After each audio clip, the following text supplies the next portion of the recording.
750 hours. That's how long it takes someone who has received no prior Spanish training to become fluent in Spanish. If you wanted to learn Spanish and you had never taken a Spanish class and you started learning tomorrow, 1 hour every day for 2 years, at the end of that 2 years, you would be fluent in the language. Language learning is primarily war of attrition. It's not about having the right strategies, resources, tips and tricks and apps and whatever. It's about putting in the time and doing it consistently. Language learning is all about developing a habit of doing the same thing over and over until you get really good at that thing. So I wanted to share some thoughts about how to develop discipline or how to set a habit when it comes to language learning. So this is going to be a pretty meta subject, but I find that it mostly applies to language learning in my day-to-day life. By the way, I'm definitely not an expert when it comes to language learning. I'm only fluent at one language, and I'm currently learning my second language. But you know, if you're watching this video in 2025, hopefully I'll have gotten there with Italian. Because this subject is a little more general, and this isn't the first time that I've tried to develop discipline or build habits, I had some thoughts I thought I could share, and I thought it might be interesting to you. And if it's not interesting to you, I guess, just don't watch this video. There's two major things I've been thinking about that I want to talk about. The first is the idea of time and energy management. The second is the idea of mental blockers. So let's talk about the first one, time and energy management. So let's just get this out of the way. There's just some high capacity people that exist. There's people that, for example, don't need to sleep more than 5 hours a day. I can't do that. But eventually, if I don't sleep, I'm just gonna be completely useless. Some people have higher capacity. However, there's maybe this idea that people should be infinite. As a person, you're just supposed to do a million things. What I want to emphasize is that that's just literally not true. You probably can't just add something without shuffling something else around. So this may or may not resonate with you. But in my experience, I found that there's sort of this square of things that compete for my time and energy. And those four things are work, personal interests, social life, and health. And at any given time, I find that I may be doing one or two of those things really well. And then there's usually one thing that I'm not emphasizing. Oh man, I'm doing incredible at work, and I'm also working out a lot, but I'm not hanging out with anyone. Oh man, I'm super into this thing. I'm super into making vlogs, but I'm not working at all. And oh my gosh, I'm involved in this thing at church. I'm making so many friends. I'm serving. I'm feeling valuable, but I'm not working out. I'm never hitting all four cylinders at the same time. It's just like, at this point, I've just accepted the seasonality of it all. I don't know.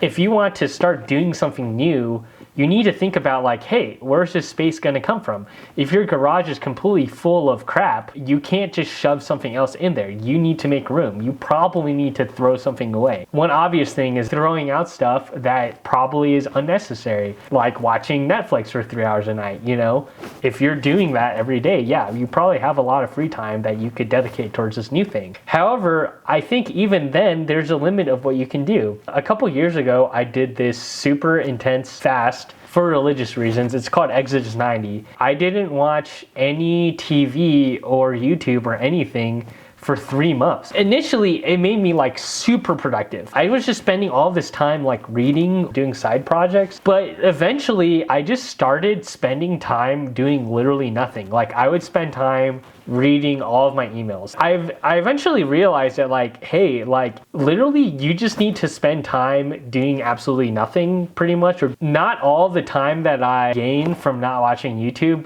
immediately like transferred into productive hours. Not only do you have to think about time management, you also have to think about energy management. Your brain just needs to relax and unwind sometimes. Even if you can free up time, I think like it's important to be aware that you probably just have a finite amount of energy to spend. It takes a lot of energy to transition between tasks. Most of the time when I have difficulty starting work on something, what I have difficulty doing isn't the work itself, but it's getting started on the work. I find that if I start working, it's actually hard for me to stop working. It takes more energy to transition to do a new activity than an existing activity. Like if you've done something before, you're comfortable with it, you know how to get started on it. That's basically why I think it's hard to start something new. I think something that I do super well is that when I get really excited about doing something, I get really excited about doing it. And I basically will get so obsessed about doing that thing that I will start to structure my life around doing that thing. When I wasn't learning Italian, I was watching YouTube videos about learning Italian. I'll be so excited about it at the beginning that I'll start spending a ton of time doing it. And then by the time the excitement is worn off, I've already cleared that 2 or 3 weeks of something being hard to initiate. Like, you should emphasize the new thing that you're trying to do.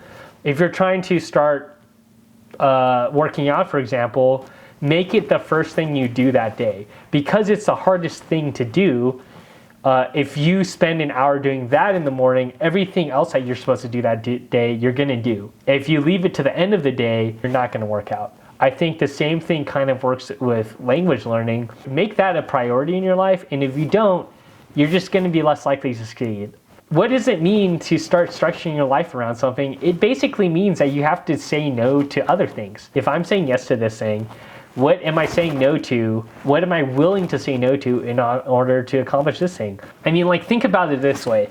All of the situations we often talk about with someone being really successful at learning a language involves often a major life change. If you move to another country, your life has completely reoriented itself so that learning that target language is now what your life revolves around. I wonder if you made that same drastic shift and spent 4 hours a day learning a language, structured all of your hobbies and free time in order to facilitate that, if that would result in the same level of acquisition as someone who literally moves to that country. They're saying no to things to be there, to live there, and to have the opportunity to be immersed in that way. I feel like people will be like, oh, well, like, I don't really want to make that kind of change. Think about your friend who was single forever and then they started dating someone.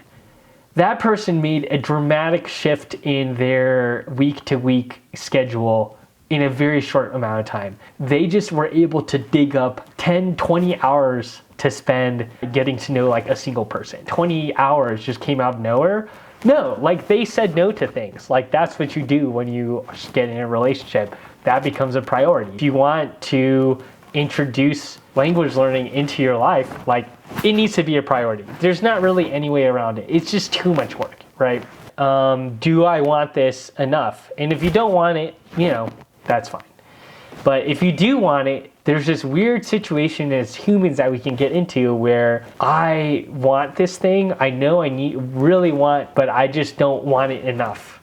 Somehow, when it actually comes down to it, I'm unable to put in the effort, even though I've decided that it's worth it. And that's where part B, mental blockers, really comes in.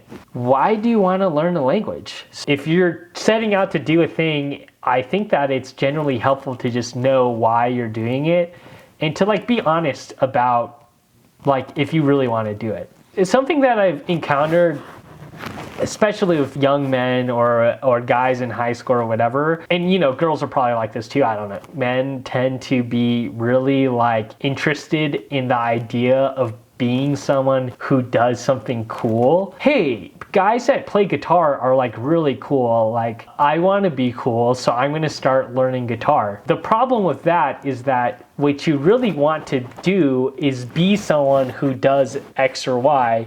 You're not really interested in doing X or Y. Like, you just are interested in people thinking that you're good at music. Like, that's completely different. Like, you're not even interested at being good at music, you know? Let's think of these like 3 hypothetical people. There's like person A just wants to study music because social bonus for them. Then person B is someone who they want to climb that mountain of being the best musician. They're very competitive. But then person C is the person who just plays music all the time because they freaking love music and that's just how they were made. Of person A, B, and C, who do you think is going to be the best musician? It's probably going to be person C. Sometimes it's going to be person B. That's just how it works. The main thing that determines whether or not you're going to be a good musician is just if you spend time practicing music. If you like playing music, you're probably going to spend more time playing music than someone who doesn't like playing music but likes the idea of someone else thinking that they're good at music. Next point I have is to be brutally honest about the cost and the benefit. So my battery died. So English speakers are known for being bad at learning other languages. And the main reason for that is just that there's arguably less to gain from learning a language that's not English than a language that is English. English is the language of academia. If you want to be an academic, you have to learn English. Think about big YouTubers that aren't native English speakers and yet their content is in English. Such as PewDiePie is the dominant lingua franca of our world. And so it's just much more valuable to learn English. But still, I think even as an English speaker, learning another language is still incredibly rewarding, and it might justify the cost to you. But the benefit kind of depends person to person. So you need to think about, why do you want this thing? Here's an example. So I used to work for this company called Google. And when I was interviewing to get into Google, I was absolutely obsessed with that interview process. All I did was study for it. I studied harder for that interview than I've ever studied for anything else in my life.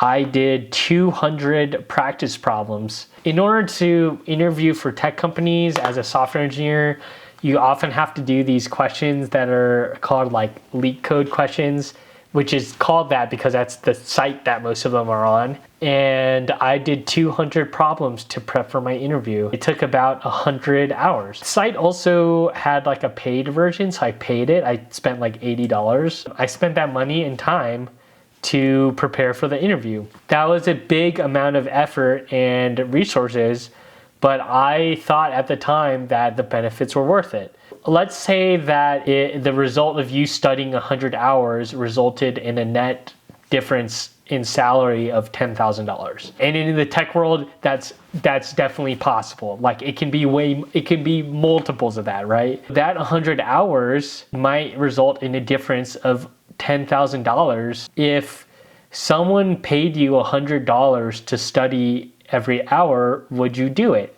And the answer should be obviously yes, but I knew a lot of people in that situation didn't seem to want to put the effort into studying for the interview. There were all sorts of so the big catch of that calculus though is that you could spend 100 hours studying and then still not get the job.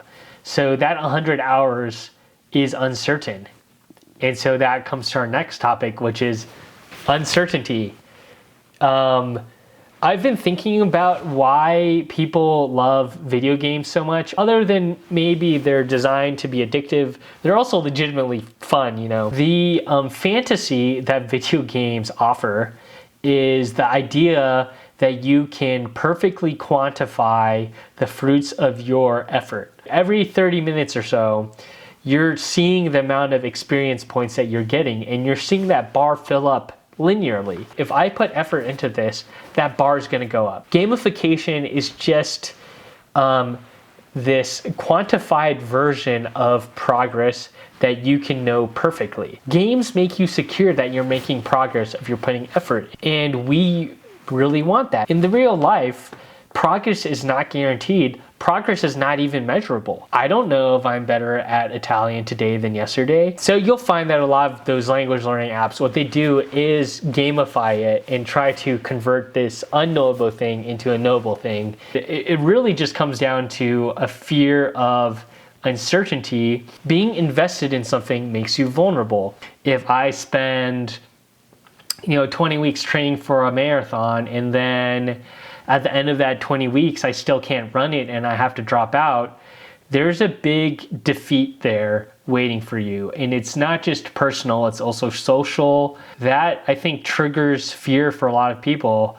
The fear isn't of losing, but it's of losing after investing part of yourself into that process.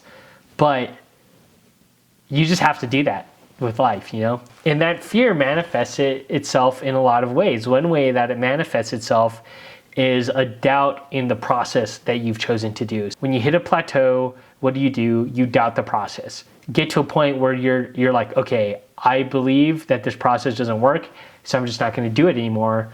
Then you're done. So what do you do with that? Well, that's where it gets complicated, because what actually causes people to succeed, that's an incredibly interesting question. Now I'm sort of realizing, like, okay, there's so many external factors. Ultimately, like, being motivated, like, where does that come from? Maybe you're born with it. Maybe it's when I was a kid, someone encouraged me when I tried something, having a good support network. But I don't know, there's other things, like sort of in a journey of learning about mental health the last 2 years, and, you know, talking to someone who's more knowledgeable about mental health and can give me some guidance has really helped me a ton, and it's helped me in ways that I didn't expect. One, it's like, I don't know, like, is it just mental health issues?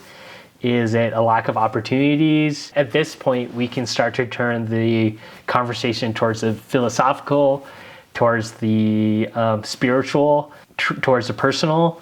That's why I think it's honestly, at the end of the day, a very open conversation.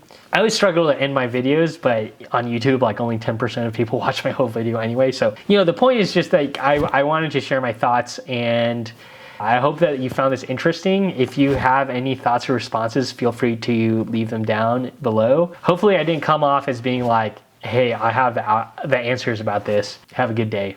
It's nighttime here because of the time skip. Okay, goodbye.